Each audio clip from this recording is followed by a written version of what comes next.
Ծնվել եմ Տավուշի մարզի Կողբ գյուղում, Կողբը եւ տվել եւ շարունակում է տալ ամեն ինչ։ Հույս, հավատ, սեր, անընդհատ սեր ու այն ինչ որ ես ճանաչեցի աշխարհը, սկսվեց Կողբից, մանկությունից եւ ես ինձ Իրանի եմ տալի, որ ես ծնվել եմ գյուղում, որովհետեւ քաղաքից դուրս գյուղում կապը բնության հետ ուղիղ է։ Քաղաքում դժբախտաբար դա միջնորդավորված է, չէ՞ որ շենքեր են, ճարտարապետություն եւ այլն, մինչեւ բնությանն է ասում, տարածություն է գնում։ Իսկ մենք փոքր ժամանակվանից բնության հետ նույնական էինք։ Ծառը, թուփը, ծաղիկը, ջուրը, աղբյուրը նույնական էինք եւ դա մի հզոր էներգիա է, որ փոքր հասակից տալիս է մանավանդ, որ բնույթով ստեղծագործ մարդիկ են լինում, դա մեծ երջանկություն ու բախտավորություն է գյուղում ծնվել, մեծանալ։ Եվ այն ինչ որ տվել է Կողբը ինձ, իմ կարծիքով ինչ որ իմ մեջ կա, դա հենց գալիս է իմ ծնողներից եւ իմ ծննդավայր Կողբից։ Երանի թե յուրաքանչյուր հայ իր ծննդավայրը ինքան սիրեր, ինչքան որ կողբացին է սիրում Կողբը։ Երանի թե յուրաքանչյուր հայ Հայաստանը իր հայրենիքը ինքան սիրեր, ինչքան որ որևէ կողբացի է վերաբերում իր գյուղին ու սիրում իր գյուղին։ Շարմանալի բան կա կողբեցիների հետաքրքիր առանձնահատկություն կա։ Որևէ կողբացու չեք գտնի, որ մեծագույն հրճվանքով չխոսի իր գյուղի մասին։ Հետաքրքիր գյուղ է, մեր գյուղը 5 գյուղ է նախ, 3000 մինիմում տարեկան, եւ արիստոկրատ ընտանիքներ շատ կան մեր գյուղում, ու տարիներ շարունակ 70-80% բարձրագույն կրթություն են ստացել, իսկ մասսան շատ է, ու այդ ամեն ինչը պատահական չի անշուշտ, տրադիցիա ունի, ճամփա է անցել եւ Կողբը երբեք որևէ օտարի կողմից չի նվաճվել, որովհետեւ կողբացին գայմ է եղել ու պիտ պահել։ Նույնիսկ այդպիսի լեգենդներ կան, մենք մեր մոտ կաց գյուղում մի հատված կա կոչվում է ազաբլարեր, ազափների։ Այսինքն ազափները դրանք չամուսնացածներն են, որոնք գնացել են լեգզիններ, բաներ, ազատ կենդանիներ էին արձակում հայերի վրա, այսինքն տեղաբնիկ մարդկանց, որոնք որ բարիք էին ստեղծում, աշնանը գալիս էին խլան անելու։ Երբևէ Կողբ չեն կարողացել գալ, եւ այդ երիտասարդները այդ բոլորին կոտորել են, բայց այդ անգամ իրանցից շատ-շատերը զոհվել են եւ այդտեղ իրենց գերեզմաններն են, դրա համար ասում են ազամպլարեր, այսինքն տարածքն այդպես կոչվում էլի։ Այտենց, չգիտեմ։ Եվ շատ մշակույթային է մեր գյուղում։ Մեր գյուղում կա եւ երաժշտական դպրոց, եւ նկարչական դպրոց իրենց առանձին շենքերով, նկարչական դպրոց ունի նաեւ ցուցասրահ, կա մշակույթի տուն, որտեղ որ թատրոն կա, ժողովրդական թատրոն, ստվերային թատրոն ունենք, տեխնիկային թատրոն ունենք, Թումո կենտրոնը կա այնտեղ, հիմա նոր բացվեց ֆիթնես ակումբ, մեծ ակումբ, երկու մեծ դպրոց կա գյուղում, երկու մանկապարտեզ, հիմա էլ այս պայն 300 տուն է կառուցում մեր գյուղում, այդ թվում նաև իմ տուն արվեստանոց։ Այնպես որ խնդրեմ, ավեցեք մեր գյուղ եւ ես շատ կուզեի, որ մեր գյուղի օրինակը տարածվեր ամբողջ Հայաստանում, բոլոր գյուղերի վրա եւ Երևանի վրա, որ այդքան սիրով վերաբերվեն, մենք բոլորս վերաբերվենք այդքան սիրով ու նվիրումով մեր հայրենիքի նկատմամբ, ինչպես որ կողբացին։ Ես ստիպված 8 տարի ապրեցի Ամերիկայի Միացյալ Նահանգներում, Կալիֆոռնիայում, իհարկե նկարում էի անընդհատ աշխատել եմ, դեռ նույնիսկ արվեստի կենտրոն ստեղծեցի եւ այլն, ինչ որ կարող էի այնտեղ համայնքին օգտակար լինել, ոչ միայն մերոնց։ Ես ունեի նույնիսկ սեվական ուսանողներ, որոնց սովորեցին UCLA, տարբեր համալսարաններ եւ այլն գնացին, բայց միևնույնն է իմը Հայաստանն է եւ ես Հայաստանում եմ որ լեցուն եմ եւ լիարժեք նույն Ամերիկայի Միացյալ Նահանգներում օկիանոսը բնությունը եւ այլն բոլոր աստվածաստեղծ են անշուշտ օրինակ ինձ ասում էին դու ոնց ես կարողանում նկարել այդ օտար երկիր ասում երբ որ Հայաստան նկար եւ աշխարհն էլ կոչվում էր հայք այն վաղ ոչ Ամերիկա կար ոչ որևէ բան այս ամբողջը հայքն էին այնպես որ ես նկարում եմ հայքը Հայաստանը սահմանները մարդիկ են դնում անուններ են դնում Կանադա Ամերիկա Մեքսիկա չգիտեմ ինչ բան բայց ասու ստեղծած աշխարհն է ուղղակի մի զարմանալի բան կա որ հենց այնպես չեղավ որ ծնունդը եղավ Հայաստանում աստվածային էներգիան ուղղակի հորդում է ու ստեղծագործող մարդու համար մանավանդ հայ մարդու համար եզակի տեղ է Հայաստան աստվածահաճո հարաշտ տեղ Ամերիկան էլի աստվածաստեղծ է բայց էներգիան աստվածային էներգիան երկու տակումներով ստեղ շատ ազոն է երբ որ ես Ամերիկայում նկարում էի միջև որ պետք է սկսեի նկարել ինձնից շատ ժամանակ ու էներգիա էր պահանջվում չէ ես կենտրոնում նկարում էի իսկ ստեղ ինչպես տեսնում եք երկու ամսվա ընթացքում այսքան նկար է ստեղծվել ինքն իրան նկարվում է այսինքն թե ես գնում եմ միտեղ եւ մոռանում եմ թե ինչ եմ անում շատ արագ սկսում եմ նկարել եւ նույնիսկ չեմ հասկանում թե ինչ եմ անում ինքն իրան նկարվում է պատկերացնում եք եւ ընդհանրապես ստեղծագործող մարդկանց մոտ կարծում եմ հիմնականում այդպես է Հայաստանը ամերիշա մայքունի ամերիշա աստվածաստեղծ երկիր որ պիտի պահենք փայփայենք եւ այո եթե կարիք լինի նաեւ նահատակվենք ասու զինվորներն ենք հայերս աշխարհի վրա ասու զինվորները եղել ենք եւ կլինենք եւ մեզ հաղթել չի լինի ինչպես որ ասուն հաղթել չի լինի մենք արարածներն ենք չէ չար եկել ուզում մեզ մեր տնից քշի հնարավոր է մի տեղից քշեց մի ուրիշ տեղ բայց սա հայրենիքն է պետությունը կարող է փոքրանալ մեծանալ հիմա մեր պետությունը փոքրացավ Կիլիկիա Մուսալեր ինչ գիտեմ Սարիղամիջ եւ այլն չէ բայց դա մեր հայրենիքն է մեկին հարցնում են ասում են Վանը Թուրքիայում է գտնվում ասում է չէ թուրքերն են Վանում գտնվում հայրենիքը մնայուն է կայուն պետությունը կարող է մեծանալ փոքրանալ պայմանավորված աշխարհագրական իրավիճակներից աշխարհակաղակական եւ նաեւ տվյալ ժամանակի իշխանավորներից բայց հայրենիքը անփոփոխ է եւ հզոր դա մեր հզոր ամուշիկ քաղցր Հայաստան աշխարհ ում պիտի շատ սիրել այլ փայփայ ով ինչքան որ կարող ով ինչպես որ կարող յուրաքանչյուր մի շրջան երբ որ նկարում եմ հաջորդը անելու ներսդ պահանջ ունի այսինչ ռելիեֆը նկարելու կարող ասենք հարթ դաշտացություն նկարես ծառ լեր տարբեր ու դա համահունչ է լինում քո ներսին այն ինչ որ դու նույնիսկ չգիտես էլ ինչ ես ուզում անես ես գնում շրջում եմ բնության մեջ ով մեկ է գալիս այն գտնվում է այնտեղը որը որ համահունչ է քո ներսին որ դու պատրաստ ես միջև այդ ասենք 60 տարի նկարել ես ստեղծագործել ես ապրել ես այդ 60 տարվա քո իմացությունը վարպետությունը չիմացությունը եւ այլն դրանք պատրաստ են այսինչ է նկարելու այդ ինչ է նկարելու ժամանակ գտնվում է այդ տարածքը որը այդ իր յուրաքանչյուր դաշտ յուրաքանչյուր տարածք իր էներգետիկան ունի պիտի կարողանալ դա զգալ եւ տեսնել երբ որ ես սկսում եմ արդեն ընտրվում եմ եւ սկսում եմ նկարել ես տեսնում եմ նկարը դեռ սկսած հիմնականում տեսնում եմ ավարտած նկարը մոտավոր գոնե պատկերացում զգում եմ ասում եմ ներքին աչքով ես տեսնում էլի սկսում եմ նկարել եւ նկարվում է Հայաստանում շատ հեշտ եւ շատ արագ բայց մի կարևոր բայց կա որ կուզեմ դրա մասին խոսել որ մերօրյա նկարչությունը դա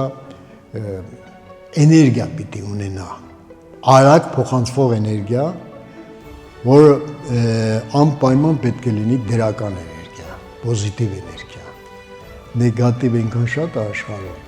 պատկերացնում եք մի հատ էլ նկարչության կամ արվեստի միջոցով այդ նեգատիվը տրվի չի կարելի ընդունելի չի դա պիտի դեն թափել ուղղակի եթե կա այսօր կա այսօր աշխարհում չգիտես ինչը չնկարչությունը մատսական նկարչություն ներկայացվող բաներ կան, որ մարդը ներս ավիրում է, մտնում ես ցուցահանդես փոխանակ լցվես, գնում դատարկվում, սմկում, եղած էներգիան էլ գնում ոչնչանում է։ Ճիշտ հակառակը պիտի լինի։ Մտար, համերգ լսեցիր, լցված չէ, հարստացած պիտի դուրս գաս։ Ներկայացում նայեցիր նույնը։ Ցուցահանդես առավել ևս եւ տեսողական եւ զգայական է, չէ։ Ամբողջությամբ պիտի քեզ դրական էներգիայով լցնի։ Այլապես դրա իմաստը ավելորդ է, անիմաստ է դառնում ստեղծագործելը։ Ի վերջո Աստծուց ստացած այդ շնորհը, որ մարդը ստեղծագործում է, չի կարելի չարին ծառայացնել։ Դա Աստծո լույսի գեղեցիկի քարոզիչ է լինի, հայրենիքի սիրո, ծնողի, զավակի, ես ինչ գիտեմ։ Մեր օրյա նկարչությունը շատ դինամիկ պետք է լիներ, որտեղ գիտությունը այնպես արագ է զարգանում, որ այդ վակուումը առաջանում գիտության եւ մշակույթի մեջ, այդ վակուումի տեղը գալիս է բացականությունն է լցվում։ Այսինքն արվեստը պիտի կարողանա այն մեծ քայլերով գնա, հասնի մի բան է միշտ առաջ է եղել գիտությունից, մի բան էլ անցնի առաջ, որպեսզի հարմոնիան նորից վերականգնվի աշխարհում։ Ես այդպես եմ կարծում։ Եվ միգուցե դրանից դրդված ես որ սկսում եմ մեծադիր կտավներ կան, որ կես ժամում սկսում վերջացնում եմ, բայց մինչև կես ժամը կարող եմ մի 3 օր ես արդեն դա նկարում եմ, հա, ասենք կարող եմ մի շաբաթ նկարում եմ, մտքով, բան, ամեն ինչ ինքն իրան ստեղծվում է, մնում է դա կտավին տալ, գնում եմ անպայման տեղ գտնում ու կարող կես ժամում նկարեմ կամ մի ժամում, չգիտեմ, այսինքն արագ գալիս է էներգիան եւ արագորեն գնում եւ այդ դինամիկան արագ երբ որ մտնում եք Հիմա ինձ փառք ասու, գալիս են ժողովուրդը նայում են նկարներ, ասում են անմիջապես բան վերցրեցինք, անմիջապես ինչ-որ բան տվեց մեզ։ Իմ ուզածն էլ հենց է դա։ Մարդիկ երկար ժամանակ չունեն, որ նստեն, ոնց որ բարոկո շրջաններ կամ վերածննդյան այդ ուշ վերածնունդ եւ այլն, ժամերով նայեն, պոեզիա կարդան եւ այլն, չգիտեմ, բան։ Հիմա փոխված ռիթմին պետք է համահունչ կարողանաս այդ նկարչությունը տալ, ինչպես Սարյանը դրեց դրա հիմք, մեծ նկարիչ է Մարտիրոս Սարյանը։ Այնց հետո Մինա Սավետիսյանը բերեց մեծ գունային գամմայով 3 կարևոր գույնով՝ կարմիր, կապույտ եւ ծիրանագույն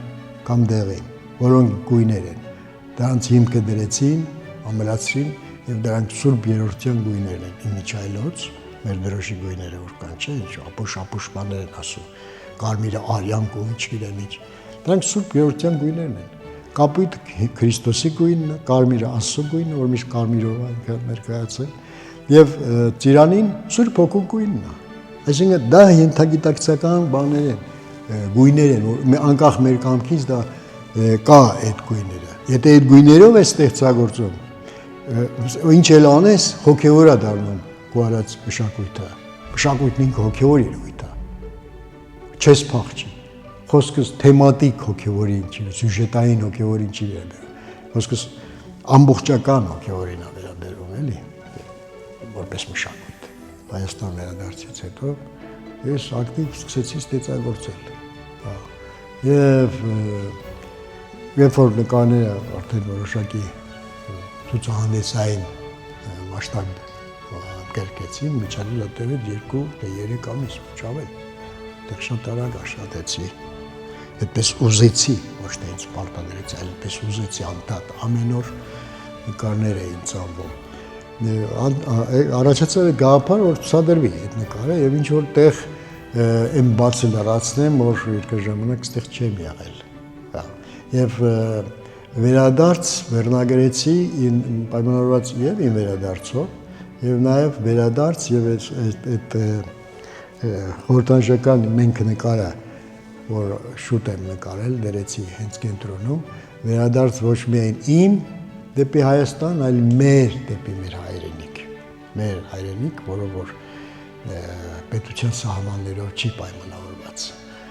Եվ քանի որ ես իմ գյուղը շատ եմ սիրում, սկսեցինք մեր գյուղից, ցուցահանդես ընդեղ արեցինք, ցուցահանդեսի բոլոր ատրիբուտները պահելով։ Շատ ավելի լուրջ են վերաբերում գյուղերի ցուցահանդեսներին, քան ասենք կարող է Փարիզում ինչ-որ ցուցահանդեսի կամ Ամերիկայում։ Մոտ 20 օր գյուղում ցուցադրվեց բոլոր կոլեկտիվներ, դպրոցներ, արվեստ դպրոց, խոսքով։ Եվ գալիս էին զրույցներ, բաներ, նույնիսկ ինձ հրավիրեցին առանձին զրույցի, որ մերօրյա մշակույթը համաշխարհային դաշտի մեջ ինչ տեղ զբաղեցնում անցյալում, այսօր եւ վաղը ինչ կարող է լինել, թեման դա էր։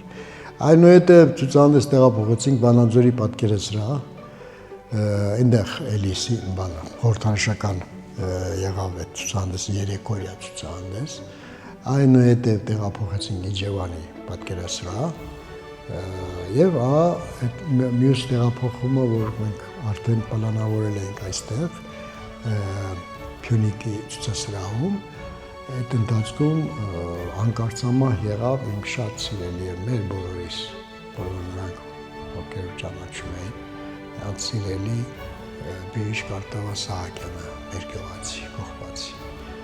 մի եզակի երևույթ էր ինքը,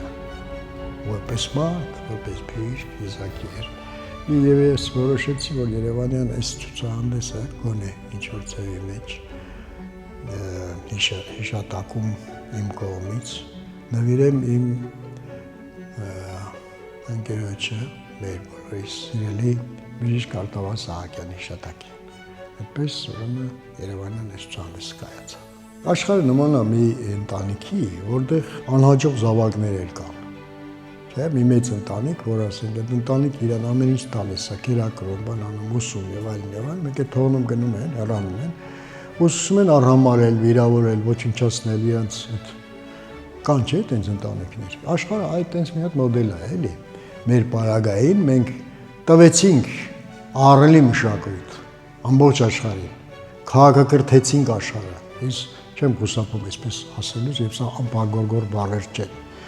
որովհետեւ նախասկիզբն էր, ու տրամաբանական էր այդպես։ Եվ ճարտարապետություն, եւ գիրգրականություն, եւ գիտություն, եւ այլն, երբ որ մենք ունեինք այդ ամեն ինչ, որովհետեւ չկար մարդկություն չկար ապրող։ Գնացին հայոց միսիոներները, ոչ միայն քրիստոնյա միսիոներները, այլ իրենց ծառայել գնացին բրիտանական երկիր ընդհանրապես տաունից սարքեցին եւ այլն, չմանրամասնեմ։ Եվ լիքը ընտանիքներ, հայ ընտանիքներ տեղափոխվեցին այդ էտրուսկները, Իտալիայի կողմը, բասկեր այնտեղ, չգիտեմ, բրիտիշները արդեն ասեցի, այրիշներ այնտեղ, բավարիացիներ այնտեղ, որոնցից սերվեցին գերմանացին եւ այլն։ Այսինքն այդ ահռելի մշակույթը այստեղի, հացի մշակույթը, գինու մշակույթը, ամեն ինչը, էլի, ինչ ասեմ։ Տվեցին, գնացին ամեն մեկը ու սկսեցին կայանալ պետություններ, ու քանի որ դրանք նյութականի վրա էր, հատկապես հենվեցին դրանք, որտեղ